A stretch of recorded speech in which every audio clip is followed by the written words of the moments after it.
Hare Krishna, Radhe Radhe. Welcome back to my channel. Friends, आज हम बात करेंगे गणगौर व्रत के बारे में। हिंदू धर्म में गणगौर पूजा का विशेष महत्व होता है। मुख्य रूप से इस पर्व को राजस्थान, मध्य प्रदेश, गुजरात सहित आदि राज्यों में बड़े ही धूमधाम और उत्साह के साथ मनाया जाता है। यह व्रत विशेष रूप से सुहागिन महिलाएं अपने पति की लंबी उम्र और सुखी जीवन के लिए रखती हैं। इस दिन विवाहित महिलाएं देवी पार्वती और भगवान शिव की पूजा अर्चन करती हैं। पंचांग के अनुसार हर साल चैत्र माह के शुक्ल पक्ष की तृतीया तिथि को गणगौर का व्रत ये जो है व्रत रखा जाता है और ये इस दिन को इस पर्व को बहुत ही महत्वपूर्ण माना जाता है और बहुत धूमधाम से मनाया जाता है। इस साल यह पर्व आज यानी कि 31 मार्च 2025 को मनाया जाएगा। मतलब आज से शुरुआत होगी पंचांग के अनुसार। ऐसे में आइए जानते हैं गणगौर की पूजा विधि क्या है, शुभ मुहूर्त क्या है, महत्व, विधि, मंत्र और संपूर्ण जानकारी आपको दूंगी। लेकिन प्लीज चैनल को यदि आप सब्सक्राइब नहीं किए हो तो सब्सक्राइब करो। यदि आप हमारे चैनल पर पहली बार आए हो तो बेल आइकन को ऑल पर प्रेस करना, ताकि आने वाली हर एक वीडियो की नोटिफिकेशन सबसे पहले आप तक पहुंचे। और सुहागिन महिलाओं के लिए विशेष महत्व रखता है, इस व्रत का विशेष महत्व होता है और बहुत ही इंपॉर्टेंट है ये व्रत। इसलिए इस वीडियो को लास्ट तक जरूर से देखिएगा और दूसरों तक शेयर जरूर कीजिएगा। वैदिक पंचांग के अनुसार चैत्र मास की शुक्ल पक्ष की द्वितीय तिथि की शुरुआत 31 मार्च को सुबह 9:11 पर होगी और अगले दिन यानी 1 अप्रैल को सुबह 5:42 पर ये तिथि खत्म होगी। इस प्रकार आज यानी 30 तारीख को भी गणगौर का व्रत किया जा रहा है और 1 तारीख को भी ये व्रत मनाया जाएगा, क्योंकि 21 तारीख को मैंने बताया राजस्थान में ये फेमस है तो राजस्थान में होगा और मध्य प्रदेश में और बाकी सारे शहरों में 1 तारीख को ये व्रत मनाया जाएगा।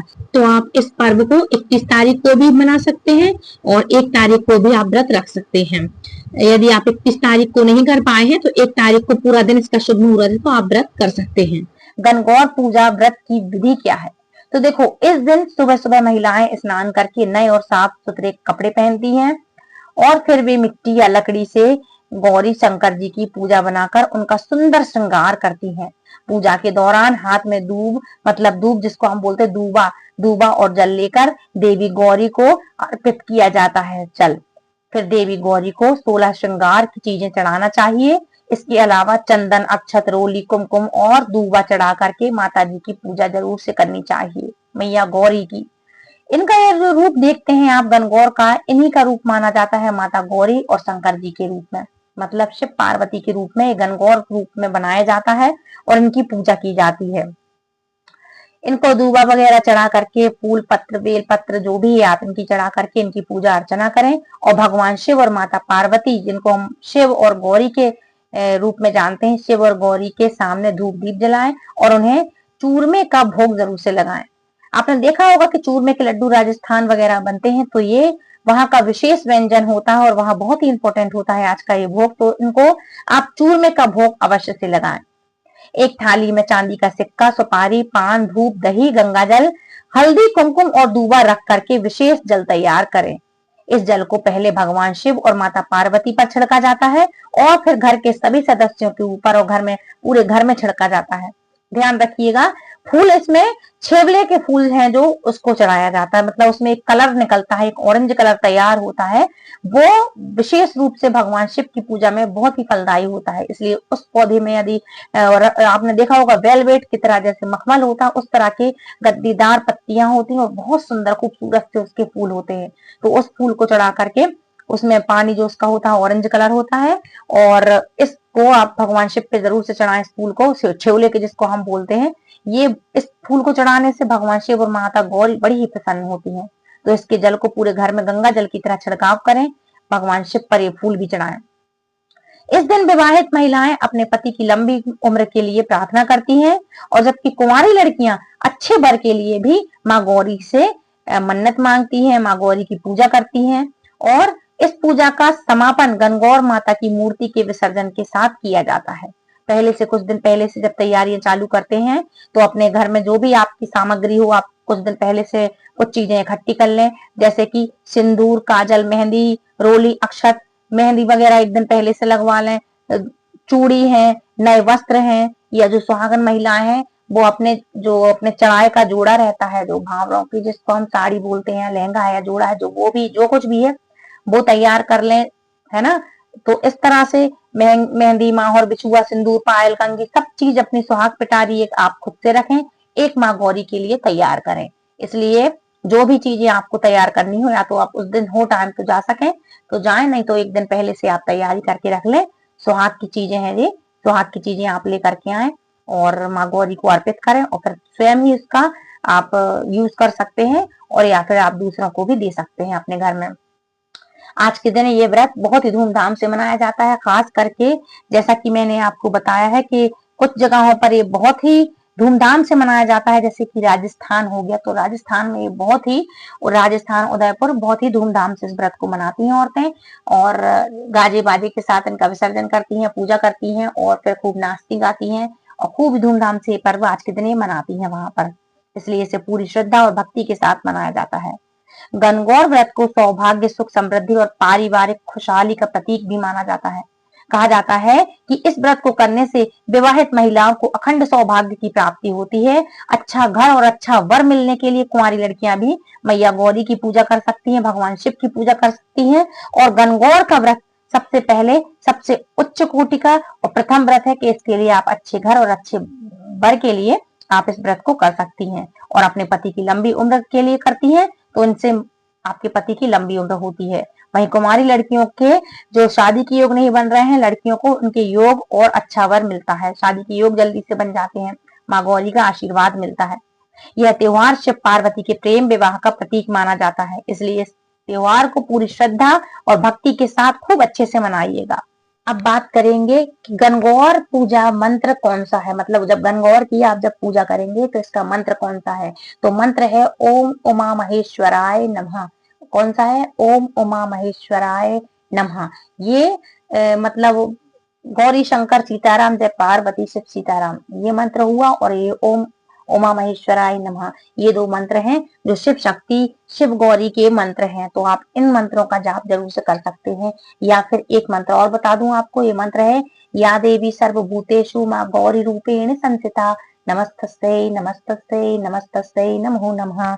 इस तरह से आप माँ गौरी की स्तुति करें, इनके मंत्र कर सकते हैं। तो ये कुछ मंत्र हैं। तो अब हम बात करेंगे कि इस दिन को भगवान शिव और देवी पार्वती के प्रेम प्रसंग के रूप में, मतलब प्रेम के विवाह के रूप में मनाया जाता है। और अब बात करते हैं इनकी कथा के बारे में। तो अलगाव के कई दिन और महीनों के बाद देवी पार्वती और भगवान शिव के साथ फिर से आए हुए थे। विवाहित महिलाएं पति की लंबी उम्र और वैवाहिक खुशी के लिए माँ गौरा से प्रार्थना करती हैं, जबकि अविवाहित युवतियां आदर्श जीवन साथी के लिए प्रार्थना करती हैं। एक बार महादेव पार्वती वन में चलते चलते गहरे वन में पहुंच गए तो पार्वती जी ने कहा, भगवान मुझे प्यास लगी है।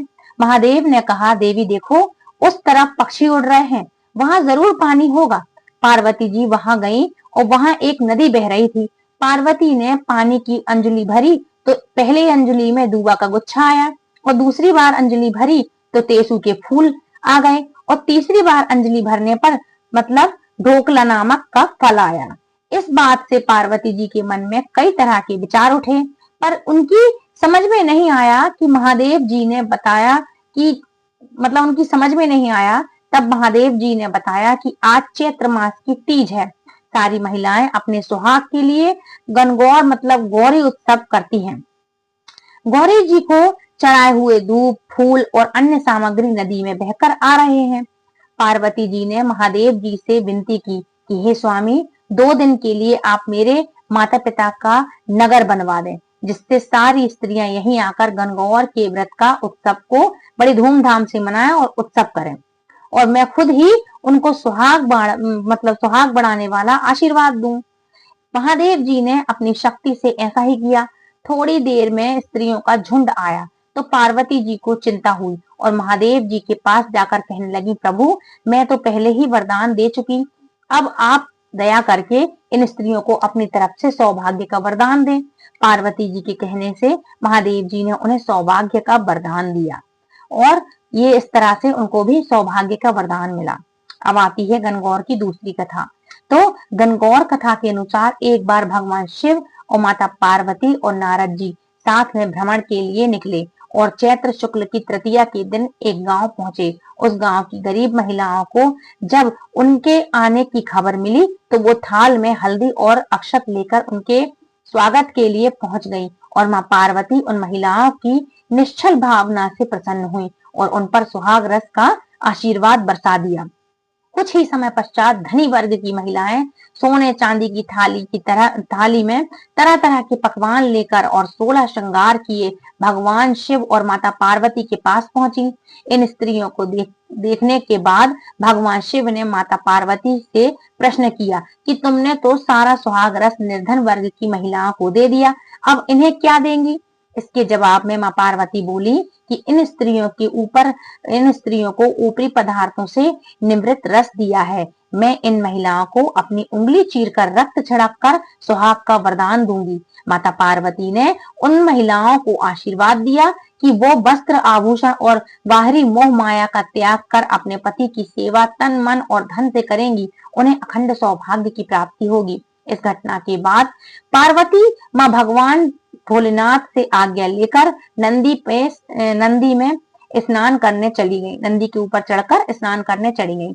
माता ने स्नान के बाद बालू से भगवान शिव की मूर्ति बनाई और उनकी पूजा की।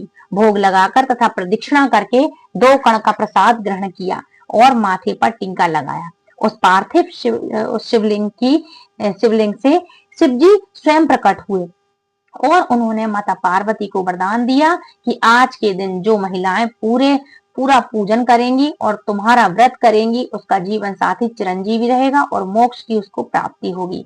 तो फ्रेंड्स, ये थी आज की वीडियो। आई होप आज का वीडियो आपको पसंद आया होगा। यदि कोई भी आपको मिस्टेक लगती है तो प्लीज मुझे कमेंट जरूर से करिएगा। और आपको ये बता दूं कि आज के दिन आपको ब्रह्मचर्य का पालन करना चाहिए। पूरा 16 श्रृंगार करके पूरे सुहाग की, जैसे आप करवा चौथ का व्रत करती हैं, तीज का व्रत करती हैं, ठीक उसी तरह से 16 श्रृंगार करके अच्छे से व्रत करिएगा। और ध्यान से रखिएगा कि आपको भूरे कलर के वस्त्र नहीं पहनने और काले कलर के वस्त्रों का आप उपयोग बिल्कुल भी ना करें और अच्छी श्रद्धा से आप पूजन करें। इसमें लाल, ऑरेंज, हरा कलर, पीला कलर और भी जो गुलाबी कलर हैं, जो भी इंग्लिश कलर आते हैं, वो जिसमें आपको अच्छा लगे, सुहागन महिलाएं पहनती हैं, वो कलर आप पहन सकते हैं। लेकिन आप ध्यान रखिएगा कि एकदम से चटक नीला और काला कलर और एकदम से सफेद कलर आपको पूजा में नहीं पहनना चाहिए, खासकर सुहागन महिलाओं को। तो इन कुछ बातों का आप ध्यान जरूर से करिएगा और पूरी श्रद्धा से इस व्रत का पालन जरूर करिएगा। तो फ्रेंड्स, मिलती हूँ नेक्स्ट वीडियो में। तब तक के लिए राधे राधे, हरे कृष्णा, हरि बोल, हर हर शिव शंभू।